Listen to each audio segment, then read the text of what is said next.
Assalamualaikum. Apa khabar semua? Alhamdulillah. Syukur kepada Allah SWT.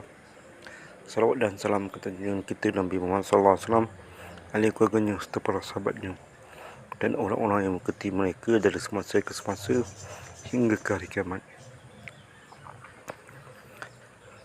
Hidup di atas dunia ini, ingatkanlah akhirat tuan. Kerana akhirat itu tempat kekal abadi kan. Persinggahan yang pertama ialah dalam kubur lagi kan. Ini persinggahan yang pertama tuan. Persinggahan ini cukup lama daripada kita hidup lah tuan. Dan dan hidup selepas kematian itu pun lagi lama tuan kan. Daripada mahsyar lagi lama kan. Titian sirat lagi lama kan. Sampai syurga ataupun neraka lah kita kan. Di mana hidup ni sementara lah.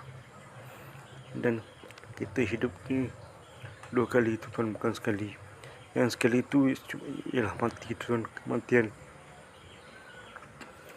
Dan kena ingatkanlah akhirat. Kerana akhirat penting lah kita.